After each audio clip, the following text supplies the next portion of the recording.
Ništa ne vrijedi, nula ni u čemu ne učestvuje.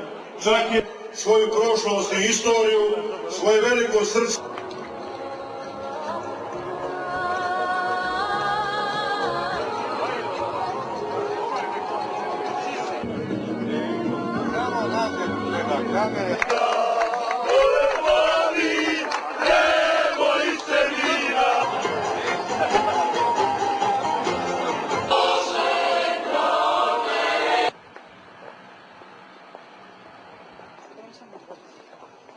Danih razloga. Poštovanje naših predaka i ostati na našim vjekovnim ognjištima. Prestanite više da govorite da nemamo pravo da postojimo.